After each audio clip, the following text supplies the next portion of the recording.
नमस्कार,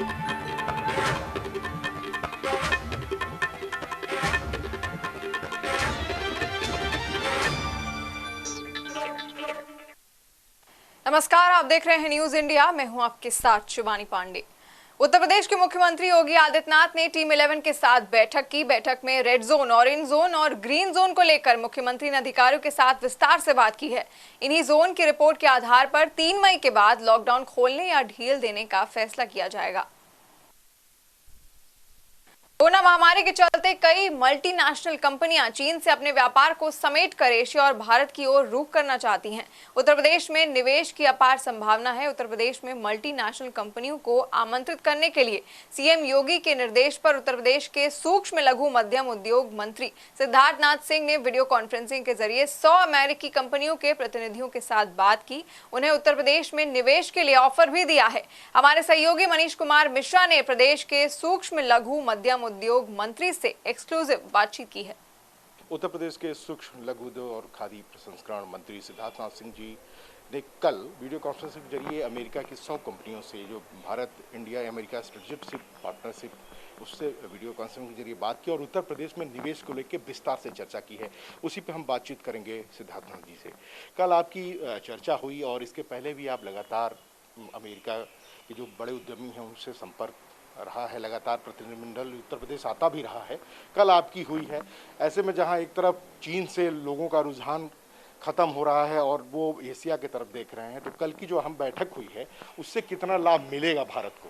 देखिए, ये एक विशेष बैठक थी और हम लोग ने वीडियो कॉन्फ्रेंसिंग के माध्यम से 100 के ऊपर कंपनी आती हैं अमेरिकन, और विशेष रूप से यही था कि इस कोरोना वायरस के चक्कर में जो कोविड-19 के उपरांत जो एक चीन से पलायन जो उद्योगों का हो रहा है, जो अमेरिकन कंपनियां हैं जिन्होंने निवेश चाइना में किया है, उन लोगों से विशेष रूप से बातचीत थी।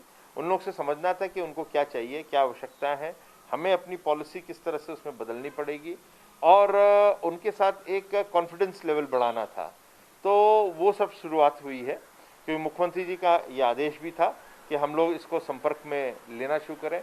तो कल जो रुचि दिखी, तो बहुत अच्छी रुचि दिखी, और ऐसी कंपनियां जिनके बारे में हम सोच भी नहीं सकते थे, चाहे वो साइंटिफिक एरिया में हो, चाहे वो डिफेंस एरिया में हो, चाहे वो मेडिकल इक्विपमेंट बनाने के ऐसे हों, तो ये सब लोगों ने, लॉजिस्टिक्स की, उन लोगों ने कहा विशेष रूप से कि हम लोग आना चाहते हैं, अपना जो हब है वो चाइना से यहाँ मूव करना चाहते हैं, मगर हमें क्या लाभ मिलेगा। तो हम लोग ने उनसे कहा है कि आप एक दफ़े हम लोग को लिखिए, आप किस प्रकार का निवेश करेंगे या क्या करेंगे, तो उसमें क्या क्या आपको आवश्यकता पड़ेगी, उसके हिसाब से हम लोग अपने पॉलिसी को देखते हुए उसमें क्या कर सकते हैं, क्या नहीं कर सकते, फिर अपना आपको हम ऑफर देंगे। तो ये एक अच्छी शुरुआत हुई है। जैसा कि आपने कहा कि उन्होंने रुचि दिखाई, उन्होंने आपसे मांगी है कि आपने कहा है कि आप लिख के दीजिए कि क्या चीज़ें आपको चाहिए। ये चीज़ आपने जैसे कि उस वीसी में पूरी बात निकल के जो आई है कि उसमें मास्टर कार्ड, एडोब जैसी बड़ी कंपनियों ने उत्तर प्रदेश में अपने निवेश को और बढ़ाने की बात की। ऑलरेडी उनका चल भी रहा है, तो उसमें वो ग्रामीण क्षेत्रों की तरफ भी वो फोकस कर रहे हैं। तो क्या है, थोड़ा विस्तार से बताएं। नहीं, देखिए, जो बहुत अच्छी चीज़ एक आई कि मास्टर कार्ड के लोग जो थे, उन लोगों ने कहा कि हम लोग उत्तर प्रदेश, क्योंकि बड़ा एक राज्य है और ग्रामीण बेल्ट बहुत बड़ी है, उसके अंदर जो डिजिटल एक व्यवस्था है उसके साथ हम उत्तर प्रदेश के साथ कोऑपरेट करना चाहते हैं, और कुछ ना कुछ उसमें एक नई स्कीम लेकर आना चाहते हैं जिससे कि लाभ मिलेगा। तो उनको देखते हुए हम लोगों ने कहा कि आप हमें विशेष रूप से भेजें, क्योंकि हम लोग का एक बड़ा भारी पीडीएस सिस्टम है जो खाद्यान्न का जो वितरण करते हैं। हम लोगों का काफ़ी एक क्रय का सेंटर्स हैं, उस क्रय के अंदर आप क्या कर सकते हैं, उसके आधार पर किसानों को कैसे लाभ मिलता है। तो उन्होंने कहा हम सब लेकर आएंगे, मगर आप कहीं इसकी मंजूरी देते हैं तो हम इसमें तैयारी करें। हमने कहा हम एकदम खुले मन से और खुले सोच से आपके साथ बात करेंगे, और हमारे मुख्यमंत्री जी स्वयं चाहते हैं कि इस प्रकार की जो एक नई तकनीक है वो ग्रामीण क्षेत्रों में भी आए। तो उन लोगों ने कहा उसका स्वागत हुआ है, और मुझे लगता है कि कुछ दिनों में उनसे जब आएगा तो हम इस पर विस्तार से बता पाएंगे। एक अंतिम सवाल आपसे और जानना चाहूँगा कि जैसा कि आपने कहा कि ग्राउंड की चीज़ें हैं, डिफेंस एक्सपो हो चुका है, 2 बार यहाँ पे इन्वेस्टर समिट हो चुकी है, और 4 लाख से ऊपर का एक एमओयू साइन भी हुआ था लगभग 60,000 करोड़ से ऊपर के एमयू ग्राउंड पे भी हैं। लेकिन आपकी जो पहल हुई है कल, तो ऐसे में ये क्या उत्तर प्रदेश के लिए बहुत बड़ा सुनहरा चांस होगा कि अगर वो तैयार होते हैं तो सरकार कितनी मदद करने को तैयार है उत्तर प्रदेश सरकार की निवेश? ऐसा है, जो पहले भी हुआ वो मुख्यमंत्री जी के दिशा निर्देश पे हुआ, उनके मार्गदर्शन में हुआ। जो आज भी हो रहा है वो भी मुख्यमंत्री जी ही उसका मार्गदर्शन दे रहे हैं। तो इसलिए ये एक नया मौका आता है, और जब निवेश के जो पुराने जो रास्ते वो बंद दिखते हैं, तो ये एक नया रास्ता चाइना का खुला है। तो उसमें प्रधानमंत्री जी भी कह रहे हैं, हमारे मुख्यमंत्री जी ने भी इसमें एक टास्क फोर्स बनाई है। तो मुझे लगता है इसमें हम लोग को प्रयास करना चाहिए, और जब प्रयास करेंगे तो ही कुछ कामयाबी मिलती है। तो प्रयास शुरू हुआ है, कामयाबी का हम इंतजार करेंगे। आपने 90 लाख की बात कही कि सूक्ष्म लघु उद्योग है, कुशल कारीगर हैं, बेहतर इंफ्रास्ट्रक्चर है। आपने भी कहा कि एक्सप्रेस वे का भी हवाला आपने दिया है कि हम डिफेंस कॉरिडोर भी बना रहे हैं, बुंदेलखंड एक्सप्रेस वे, पूर्वांचल जो है वो प्रोग्रेस पे है, ऑलरेडी आगरा लखनऊ एक्सप्रेस पे है। तो क्या इससे भी वो लोग इम्प्रेस मतलब प्रभावित हुए कि इस तरह कनेक्टिविटी? देखिए, कोई भी निवेशक जब आता है तो सबसे पहले वो कानून व्यवस्था देखता है। कानून व्यवस्था के साथ वो एक आपका जो मूलभूत ढांचा होता है, जिसको इंफ्रास्ट्रक्चर कहते हैं, वो जरूर देखता है। जब उसको ये सब चीज़ें दिखती हैं और उसके साथ एक पॉलिटिकल स्टेबिलिटी दिखती है, तो उसको वो आने को तैयार होता है। तो उत्तर प्रदेश के अंदर ये तीनों चीज़ें हैं, तो उसका मैंने जिक्र किया, तो उन लोगों को अच्छा भी लगा। और विशेष रूप से जब ये सब बातें जब रखी उनके बीच में, तो उन लोगों को लगा कि हाँ, उत्तर प्रदेश भी एक अच्छा निवेशकों के लिए एक डेस्टिनेशन हो सकता है। तो उन लोगों ने अपनी बातें और हमसे विस्तार में करने का एक मैं कहूँगा जरिया शुरू हो गया है। ये थे हमारे साथ उत्तर प्रदेश के सूक्ष्म लघु उद्योग मध्यम मंत्री सिद्धार्थनाथ सिंह, जिन्होंने कल जिनकी वीसी हुई थी 100 से ज़्यादा और कंपनियों से बातचीत हुई, और चीन से कहीं ना कहीं जो रुख भंग हुआ है कोरोना वायरस के महामारी के कारण, तो भारत में उनके लिए एक नए रास्ते खुल रहे हैं, गेटवे बन रहा है। और जो उत्तर प्रदेश है, उत्तर प्रदेश की पहल अब देखिए कितनी सफल होती है। मुख्यमंत्री के निर्देश पे सिद्धार्थनाथ सिंह ने अमेरिका के 100 उद्यमियों से सीधे बातचीत की, उनकी रुचि भी है। अब देखना है कि आगे उनके तरफ से क्या पहल होती है। कैमरा पर्सन पीसी चौधरी के साथ Manish Mishra, news India, Lucknow. Corona warriors पर अगर हमला हुआ तो आपको सीधे जेल की हवा खानी पड़ेगी। यूपी सरकार ने उत्तर प्रदेश महामारी कोविड-19 नियमावली में प्रथम संशोधन कर दिया है, जिसकी अधिसूचना चिकित्सा विभाग ने जारी भी कर दी है। संशोधन 30 जून या अग्रिम आदेशों तक प्रभावी रहेगा। कोरोना वॉरियर्स पर हमलों को लेकर के लगातार मुख्यमंत्री योगी आदित्यनाथ सख्त थे और ऐसे दंगाइयों पर सख्त कार्रवाई करने के निर्देश अफसरों को दे रहे थे। इसी बीच यूपी सरकार ने उत्तर प्रदेश महामारी अधिनियम कोविड-19 नियमावली में एक बड़ा संशोधन कर कोरोना वॉरियर्स पर हमलों को अपराध करार दिया है। ऐसे में एम्बुलेंस और तमाम सरकारी संपत्तियों को नुकसान पहुंचाना अपराध की श्रेणी में आएगा और डॉक्टरों, पैरामेडिकल स्टाफ और पुलिस कर्मियों पर किसी भी प्रकार का हमला कोरोना त्रासदी के बीच गैर जमानती अपराध माना जाएगा। उत्तर प्रदेश सरकार का महामारी अधिनियम में संशोधन 30 जून या अगले आदेशों तक जारी रहेगा। इसी बीच कुछ दिन पहले ही देश में डॉक्टरों की एक बड़ी मांग मोदी सरकार ने पूरी की थी और डॉक्टरों और पैरामेडिकल स्टाफ पर हमलों को लेकर के गैर जमानती धाराएं अधिनियम में बदलाव करके लगाई थी। अब उत्तर प्रदेश में भी कोरोना वॉरियर्स पर हमला बड़ा अपराध माना जाएगा। कैमरामैन गौरव के साथ Manish Shrivastava, News India, Lucknow. Lockdown के बीच यूपी के पुलिस महकमे में बड़े खेल की सूचना आ रही है। यहां इंस्पेक्टरों के सीओ पद पर हुए प्रमोशन में घोटाले के आरोप लगे हैं। डीपीसी की शिकायत हाईकोर्ट से की गई है। यूपी सरकार द्वारा जारी ज्येष्ठता सूची को हाईकोर्ट की अवमानना करार दिया जा रहा है। पुलिस महकमे में आउट ऑफ टर्न प्रमोशन को लेकर के पहले ही सवाल उठ रहे थे और अब विभागीय प्रोन्नति कमेटी अर्थात डीपीसी भी कटघरे के दायरे में आ गई है। हाल ही में पुलिस महकमे में 84 निरीक्षकों की जिस प्रोन्नति सूची को जारी कर पुलिस उपाधीक्षक बनाने का शासनादेश जारी किया गया है, उस पर सवाल खड़े होना शुरू हो गए हैं। शिकायत हुई है हाईकोर्ट, राज्यपाल और मुख्यमंत्री से कि लॉकडाउन के दौरान पुलिस अफसरों ने एक बड़ा खेल अंजाम दिया है।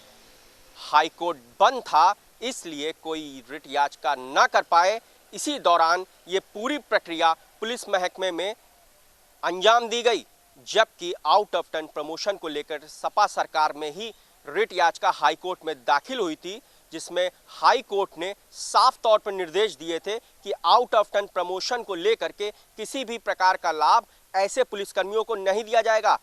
जिसके बाद भी सरकार ने ऐसी सूची जारी की जिसमें प्रतिसाद निरीक्षक, दल नायक और निरीक्षकों को आउट ऑफ टर्न प्रमोशन से के बाद से ज्येष्ठता निर्धारित की गई, जिसके आधार पर ही 84 निरीक्षकों की प्रमोशन सूची पुलिस उपाधीक्षक के पद पर सरकार ने जारी करके विवाद को जन्म दिया।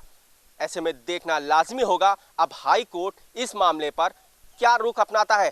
कैमरामैन गौरव के साथ मनीष श्रीवास्तव, न्यूज इंडिया, लखनऊ।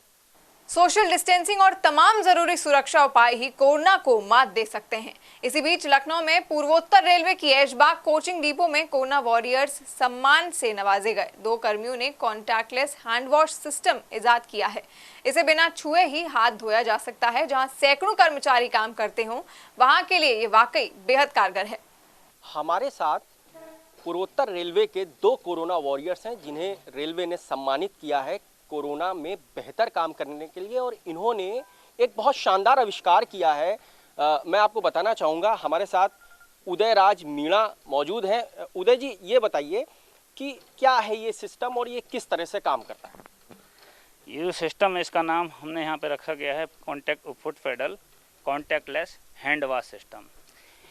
ये हमारे यहाँ पे रेल परिसर में क्या होता है कि अधिक संख्या में कर्मचारी रहते हैं, और चाहे वो डीजल लाबी हो, चाहे आरपीएफ पोस्ट या डीआरएम ऑफिस हो, चाहे कैरेज एंड वैगन का डिपो हो, हर चीज़ मतलब हमारे यहाँ पे मैक्सिमम संख्या में कर्मचारी आते हैं। तो इस समय जो ये महामारी चल रही है कोरोना, जिससे पूरा देश दहशत में है, इसमें हमारे यहाँ पे एक दूसरे को ये वायरस ना फैले, इस वजह से सिस्टम को बनाया है, ताकि कोई भी अपना हाथ धोने के लिए टच करता है बिबकॉक वगैरह तो या फिर नल वगैरह, तो उसमें क्या है कि ये वायरस फैलने की संभावना ज़्यादा रहती है। इसलिए सिस्टम को बनाया है कि वो बिना कांटेक्ट किए हुए पैडल के थ्रू अपने हाथ धो सके। दूसरा इसमें यह है कि पानी की बचत भी है। जैसे हम लोग नल खुला छोड़ते हैं तो खूब बहता रहता है पानी, और धोते रहते हैं, साबुन लगाते रहते हैं। इसमें यह है कि आपको जितना यूज़ लेना है इतना ही पानी आएगा। जैसे मैं इसको बताता हूँ आपको ये किस तरह कार्य करता है। और ऐसे हमने 8 बनाए हैं, 8 सिस्टम इस तरह के बनाए हैं, जो कि हमने आरपीएफ लखनऊ, डीजल लाबी लखनऊ और सीतापुर, टीआरडी लखनऊ, इस तरह हम 2 डीआरएम ऑफिस इस तरह दिए हैं, और अगर सप्लाई की ज़रूरत पड़ी तो और भी देंगे हम। तो आपने देखा कि कितना बढ़िया आविष्कार है। हमारे साथ ओम प्रकाश भी मौजूद हैं, जिनको कोरोना वॉरियर का अवार्ड रेलवे ने दिया है। ओम प्रकाश जी, ये बहुत अच्छा सिस्टम है जो आप लोगों ने इजाद किया, इसका आइडिया कैसे आया? आइडिया हमारे सीडीओ साहब के गाइडलाइन पर हम लोग काम किए और समझ में आया, फिर करवाया गया। क्या आपको नहीं लगता इसको और भी जगह पे, अभी तो आप रेलवे के लिए दे रहे हैं, हाँ। रेलवे के अलावा रेलवे के इतर भी और भी अस्पतालों में, सार्वजनिक स्थानों पे ऐसी चीज़ों की जो है बहुत सख्त आवश्यकता, बिल्कुल डिमांड होगी, बताया जाएगा तो हमारे सीडीओ साहब, हमारे उच्च अधिकारी आदेश देंगे तो हम लोग और भी बनवा लेंगे।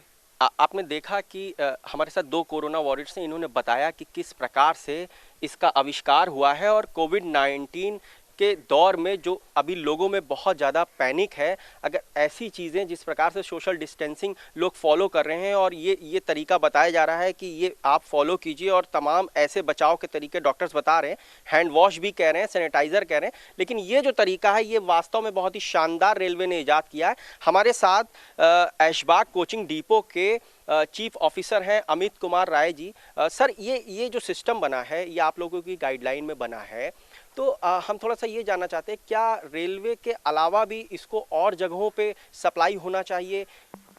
जी बिल्कुल, अगर फ़िलहाल तो हम जो रेलवे की रिक्वायरमेंट्स हैं उसको पूरा कर रहे हैं। अभी और डिमांड आएगी अगर डिवीज़न से तो हम और बनाएंगे, और बिल्कुल अगर बाहर के लिए भी कोई डिमांड आती है तो हम बिल्कुल बनाएंगे, क्योंकि इसमें हम स्क्रैप मटेरियल का वेस्ट कर रहे हैं। हमारी कोई अलग से इन्वेस्टमेंट नहीं है इसमें। जो डिपो में हमारा स्क्रैप मटेरियल है जनरली उसको यूज़ किया है। और इसमें वाटर सेविंग एक बहुत इंपॉर्टेंट एस्पेक्ट है आज की डेट में, क्योंकि गर्मी आने वाली है, वाटर शॉर्टेज डेफिनेटली होगी, तो उसका एस्पेक्ट इसमें स्पेशली ध्यान में रख के ये बनाया गया है कि आप जितनी देर हाथ धुलेंगे उतनी देर ही पानी की रिक्वायरमेंट है, उतनी देर ही पानी आएगा।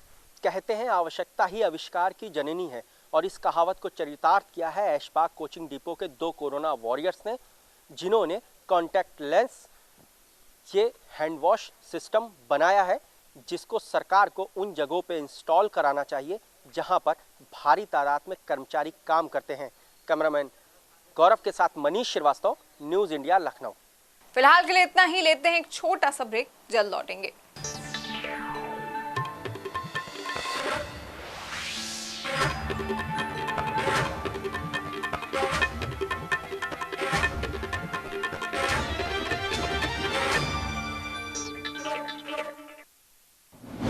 कोरोना के खिलाफ न्यूज इंडिया की पहल, अपनी फोटो और वीडियो शेयर करें। अगर आप भी कोरोना के खिलाफ जंग में घर पर रहकर देश सेवा कर रहे हैं, खुद को घर की दहलीज तक सीमित करके कोरोना फाइटर बन चुके हैं, तो साझा कीजिए न्यूज इंडिया के साथ अपनी कहानी।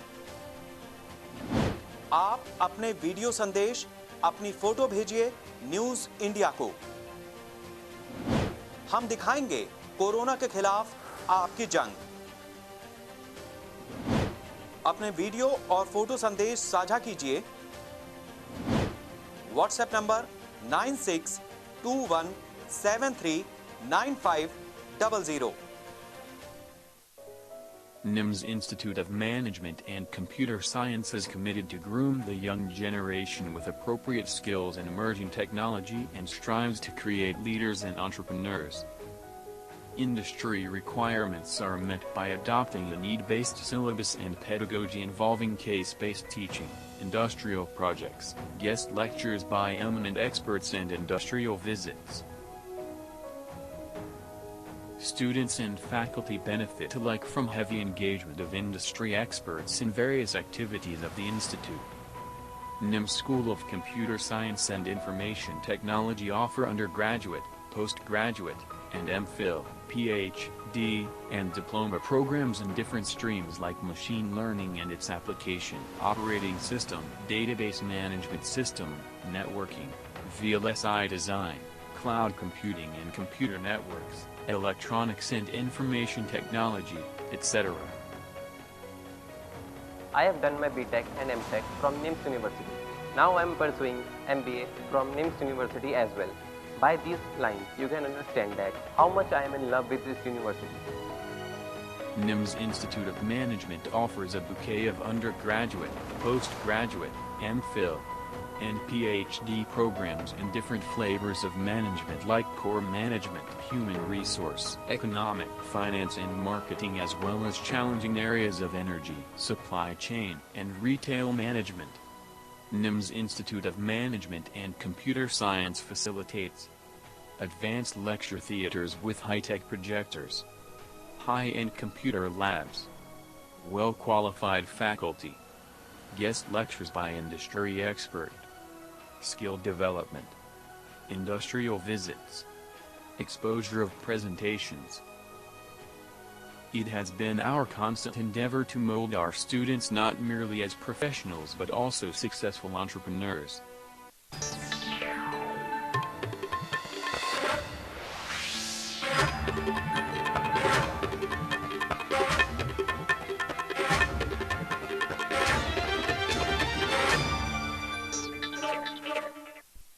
ब्रेक के बाद एक बार फिर से आपका स्वागत है। यूपी के मुख्यमंत्री योगी आदित्यनाथ ने आज प्रदेश के स्वतंत्र प्रभार मंत्रियों के साथ बैठक की। लोक भवन में हुई इस बैठक में सीएम ने मंत्रियों के साथ आगे की रणनीति पर चर्चा की। सीएम ने स्वतंत्र प्रभार मंत्रियों से उनके विभाग के साथ साथ कोरोना के इस दौर में सुझाव मांगे थे। उप मुख्यमंत्री केशव प्रसाद मौर्य ने लोक निर्माण विभाग एवं सेतु निगम और निर्माण निगम के अधिकारियों के साथ समीक्षा बैठक की। बैठक में निर्माण कार्यों को लेकर चर्चा हुई। 7 कालिदास मार्ग पर हुई इस बैठक में डिप्टी सीएम केशव प्रसाद मौर्य ने सोशल डिस्टेंसिंग के साथ बड़े निर्माण कार्यों को आगे बढ़ाने के निर्देश दिए। लॉकडाउन के बीच उत्तर प्रदेश में दागी फर्मों को करोड़ों के ठेकों से उपकृत करने का नया खेल अफसरों ने शुरू कर दिया है।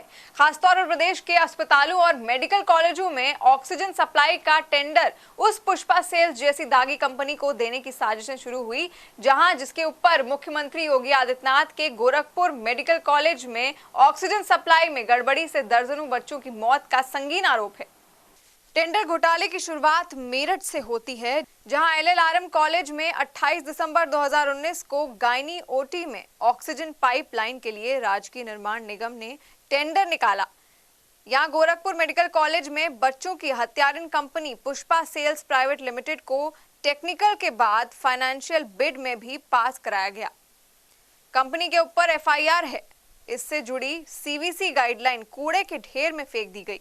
2 करोड़ 29 लाख के टेंडर घोटाले की शिकायत सीएम से होने के बाद निर्माण निगम के एमडी यूके गहलोत ने न्यूज इंडिया को फोन पर बताया कि लॉकडाउन के बाद टेंडर निरस्त करके पुनः जारी कराया जाएगा। कंपनी ने कुछ जानकारियां छिपाई हैं। यूपी के चिकित्सा शिक्षा और स्वास्थ्य महकमे में बैठे अफसर दागियों के बीच कोविड फंड बांटने की बड़ी साजिश रच रहे हैं। इनमें पूर्ववर्ती सरकार का भ्रष्ट सिंडिकेट शामिल है, जो अस्पतालों और मेडिकल कॉलेजों में घटिया कामों के जरिए पहले ही अरबों रुपए का फंड डकार चुका है। दागी कंपनी पुष्पा सेल्स पर लखनऊ के लोहिया संस्थान में डायरेक्टर एके त्रिपाठी ने भी मेहरबानी दिखाई है। कोविड-3 में बदलने वाले शहीद पथ स्थित मातृ शिशु रेफरल सेंटर के लिए 16 अप्रैल को ऑक्सीजन सप्लाई से जुड़े 30 लाख के टेंडर की टेक्निकल बिड में दागी पुष्पा सेल्स को पास कराया गया। टेंडर घोटाले की शिकायत सीएम से होते ही डायरेक्टर ने तत्काल पूरी प्रक्रिया को निरस्त कर दिया। ठीक इसी तरह गोंडा जिला अस्पताल में ऑक्सीजन सप्लाई में भी बड़ा घोटाला छुपा है। अफसरों ने रामपुर, गाजीपुर, वाराणसी, बस्ती, रायबरेली और सिद्धार्थनगर समेत तमाम जिलों के अस्पतालों में बड़े पैमाने पर इसी तरह घोटालों को अंजाम देकर करोड़ों के वारे न्यारे कर रखे हैं। पुष्पा सेल्स जैसी हत्यारिन कंपनी को यूपी में बेहिसाब ठेके ही नहीं दिए गए, बल्कि घटिया उपकरणों के बावजूद करोड़ों का भुगतान भी किया गया है। वो भी तब जब 2017 में बीआरडी मेडिकल कॉलेज का ऑक्सीजन कांड सामने आ चुका था। साफ लगता है कि अब उत्तर प्रदेश के भ्रष्ट अफसरों को मुख्यमंत्री योगी का भी डर नहीं रह गया। कैमरामैन पीसी चौधरी के साथ Manish Shrivastava, News India, Lucknow. UP में प्रयागराज से छात्रों को कुशीनगर ले जा रही बस सुबह तड़के अयोध्या में दुर्घटनाग्रस्त हो गई। बस हादसे में पुलिसकर्मी और ड्राइवर समेत 27 छात्र छात्राएं घायल हो गए। हादसे का कारण ड्राइवर को नींद आना बताया जा रहा है। मुख्यमंत्री योगी आदित्यनाथ ने तत्काल संज्ञान लेते हुए अफसरों को राहत कार्य के लिए मौके पर भेजा। यूपी में लगातार बस हादसे होना वाकई चिंता का कारण है। सीएम योगी के निर्देश पर कोरोना वायरस के कारण लॉकडाउन में प्रयागराज में फंसे छात्र छात्राओं को गृह जनपद भेजने के दौरान एक हादसा हो गया। प्रयागराज से 25 छात्र छात्राओं को लेकर कुशीनगर जा रही रोडवेज की बस अयोध्या में दुर्घटनाग्रस्त हो गई। बस में सवार पुलिसकर्मी और ड्राइवर समेत 27 लोग घायल हुए हैं। हादसे की जानकारी मिलते ही सीएम योगी ने अफसरों को राहत कार्यों में जुटने के निर्देश दिए। यूपी एसआरटीसी के एमडी राजशेखर ने बताया कि बस दुर्घटना तड़के करीब 4 बजे हुई। करीब 25 छात्रों को लेकर बस प्रयागराज से कुशीनगर जा रही थी, तभी चलते ट्रक से बस टकरा गई, जब ट्रक ने अचानक ब्रेक लगा दिया। घायलों को तुरंत पास के अस्पताल में पहुंचाया गया, जबकि बाकी छात्रों को अयोध्या से दूसरी बस के जरिए कुशीनगर भेज दिया गया। अस्पताल से प्रारंभिक उपचार और छुट्टी मिलने के बाद अन्य छात्रों को भी दूसरी बस से कुशीनगर भेजा जाएगा। बस में मौजूद छात्रों ने दुर्घटना का आंखों देखा हाल सुनाया। 4:10 पे खजुराहा और खजुराहा के आसपास में ये एक्सीडेंट हुई थी सुबह में। उसके बाद हम लोग पुलिस पे 100 नंबर फ़ोन किए, उसको बुलाए। उसके बाद वहाँ था वहाँ लोग पर कोई मेडिकल हॉस्पिटल वहाँ पे हम लोग व्यवस्था नहीं हो पाया, जिसके कारण वहाँ पे यहाँ पर रिफर किया गया फैजाबाद में। यहाँ पे कह रहे कि तुम लोग बस में बैठो, वही नॉर्मल पट्टी कर दी थी वहाँ पे बीकापुर में। नॉर्मल पट्टी भी बिना कुछ लगाई है सामने यहाँ पर, सुविधा ही नहीं है, कोई सुविधा नहीं। 2018 के एक्सपायरी दवा दे रहे थे वो। आज सुबह लगभग 5 बजे के करीब बीकापुर में एक बस जो प्रयागराज से छात्रों को लेकर के कुशीनगर जा रही थी, उसका एक एक्सीडेंट हुआ था, जिसमें एक चलते हुए ट्रक पे पीछे से बस ने रैम किया था। बस पलटी नहीं थी, लेकिन उसके ड्राइवर को और उसमें बैठे हुए 10 छात्रों को उसमें चोट आई है। सभी लोगों को सुबह 6 बजे तक अस्पताल पहुंचा दिया गया था और उनको सबको ट्रीटमेंट मिली है। अभी मैंने स्वयं अस्पताल जाकर के इसका निरीक्षण भी किया है और सभी को ट्रीटमेंट मिल रहा था। बताया जा रहा है कि बस ड्राइवर और 2 छात्राओं की हालत नाजुक है। बस ड्राइवर को रास्ते में नींद आ रही थी। ड्राइवर के घुटनों में फ्रैक्चर हो गया है। उत्तर प्रदेश परिवहन निगम की बसें लगातार दुर्घटनाग्रस्त हो रही हैं। अफसर कभी ड्राइवर को नींद न आना कारण बताते हैं तो कभी कोई अन्य कारण गिनाते हैं, लेकिन सबसे बड़ा सच यही है कि यूपी परिवहन निगम की बसें खस्ताहाल हो चुकी हैं, जिस पर सरकार को ध्यान देने की तत्काल जरूरत है, अन्यथा इस तरह के हादसे लगातार होते रहेंगे। कैमरामैन पीसी चौधरी के साथ Manish Shrivastava, News India, Ayodhya. Corona जैसी महामारी के बीच में पुलिस लगातार अपने कर्तव्यों का निर्वाह कर रही है। लखीमपुर में एक महिला सिपाही ड्यूटी के फर्ज के साथ साथ मां के फर्ज को भी बखूबी निभा रही है, जिसकी काफी सराहना हो रही है। लखीमपुर के महिला थाने में तैनात महिला सिपाही सीमा सिंह चौहान जब ड्यूटी पर आती हैं तो उनके साथ उनका 1 साल का बच्चा भी होता है। सीमा के 2 बेटे हैं। एक बेटे को उनके सिपाही पति उनके साथ ले जाते हैं और दूसरा बेटा उनके साथ आता है। ना घर का काम वाम करना, उसके बाद इनको सबको तैयार करके, और सर थाने पे भी हेल्प मिल जाती है, काफ़ी सपोर्ट करते हैं। बड़े वाले को सर हस्बैंड लेके जाते हैं और इनको मैं लेके आती हूँ। सर बच्चा जब तक मैं रहती हूँ तो बच्चे को साथ में लेके थाने पे रहती हूँ। शाम को जब यहाँ से छूटते हैं तब साथ लेके जाते हैं उसको।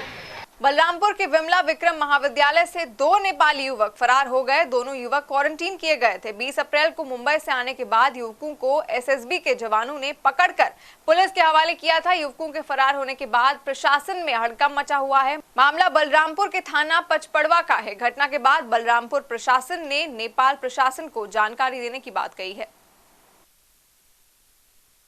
कोरोना वायरस के बढ़ते प्रकोप के बीच नगर निगम और ग्राम पंचायतों को साफ सफाई के खास निर्देश सरकार की तरफ से दिए गए हैं। बावजूद इसके राजधानी लखनऊ के मोहनलालगंज के गांव का बुरा हाल है। यहां साफ सफाई और विकास के लिए आई रकम जिम्मेदार लोगों ने खर्च दिखा तो दी, लेकिन गाँव की हालत बद से बदतर है। उत्तर प्रदेश की राजधानी लखनऊ के मोहनलालगंज तहसील से सटे देवरिया गांव में विकास के नाम पर सरकार के दावे हवा हवाई साबित हुए हैं। कोरोना वायरस के प्रकोप के चलते एक तरफ जहां गांव और शहर में नगर निगम और पंचायतों को लगातार साफ सफाई पर ध्यान देने को कहा गया है, वहीं राजधानी के मोहनलालगंज के देवरिया गांव में ग्राम पंचायत अधिकारी वंदना शर्मा ने कोरोना की महामारी के शुरुआती दौर से लेकर अभी तक सैनिटाइजेशन और छिड़काव जैसा कोई काम नहीं किया है। जब देवरिया गांव का निरीक्षण किया गया तो गांव वालों के सामने पंचायत सचिव और अधिकारियों की पोल खुल गई। दवाई कोई नहीं पड़ी नाली में, नाली साफ हुई, मतलब नाली वाली साफ सफाई और छिड़काव वगैरह नहीं ये नहीं खाली हुआ बस। हाँ, यहाँ पे ना छिड़काव हुआ है ना यहाँ पे साफ सफाई वाला आता है। तो कभी आप लोगों ने शिकायत नहीं की? शिकायत का जब प्रधान जी आते हैं देखते हैं, चुप्पे चले जाते हैं। और सचिव भी आते हैं, चुप्पे देखते हैं, गंदी नाली पड़ी, कोई सूचना ही नहीं देता सूचना तो कोई आता नहीं। विकास के नाम पर सिर्फ खानापूर्ति की गई है। कागजों में विकास के कार्य दर्ज हैं, लेकिन गाँव में कोई विकास का काम हुआ ही नहीं, जिससे ग्रामीणों को गंदी बजबजाती नालियों और टूटे फूटे खड़ंजों से छुटकारा मिल सकता। तस्वीरों से साफ है कि गांव का विकास करने के बजाय यहां जिम्मेदार लोगों ने सिर्फ अपनी झोलियां भरी हैं। गांव के कुछ अराजक तत्वों ने धार्मिक स्थल की जगह पर बनी नाली को भी बंद कर दिया है, जिससे धार्मिक स्थान पर नाली का गंदा पानी भरा है। इसे लेकर भी लोगों में काफी नाराजगी है। अब देखिए बहराइच में लॉकडाउन तोड़कर बाहर निकले लंगूरों के साथ थाने में क्या हुआ। लॉकडाउन में इंसानों के साथ साथ बेजुबान भी परेशान हैं। इंसानों के लिए तो सरकार के साथ साथ तमाम लोग हर संभव मदद के साथ आगे आ रहे हैं, लेकिन बेजुबान जानवर विपदा के इस माहौल में अपना दर्द भला कैसे साझा करें। कोरोना महामारी संकट के इस दौर में यूपी पुलिस के कर्मवीर जवान इंसानों के साथ साथ बेजुबानों की मदद में भी अपना फर्ज निभाते नजर आ रहे हैं। कुछ ऐसी ही नायाब तस्वीर बहराइच से एक दरोगा की सामने आई है, जो पुलिस चौकी मिहीपुरवा के अंदर भूख से बिलबिला रहे लंगूर बंदरों को बिस्किट, गुड़, चना आदि खिलाने के साथ साथ पानी पिलाते दिखाई दिए। बंदरों का झुंड चौकी इंचार्ज अजय तिवारी को घेर कर उनके हाथों से खाने का सामान सोशल डिस्टेंसिंग के साथ लेता है। जब दर्जनों लंगूरों का झुंड पुलिस चौकी पहुंचा तो उनकी भूख मिटाने के लिए दरोगा अजय तिवारी उनके लिए अन्नदाता बन गए।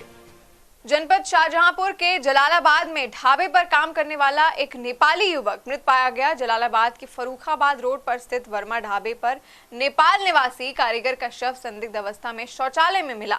40 वर्षीय सत्यराज पिछले 10 साल से ढाबे पर काम कर रहा था। बताया जा रहा है कि सत्यराज शराब पीने का आदी था। लॉकडाउन के दौरान शराब न मिलने से वो कच्ची शराब पीने का आदी हो गया, जो कि इलाके में धड़ल्ले से बिक रही है। माना जा रहा है कि जहरीली शराब पीने से ही युवक की मौत हुई है। मौके पर पहुंची पुलिस ने शव को कब्जे में लेकर पोस्टमार्टम के लिए भेज दिया है।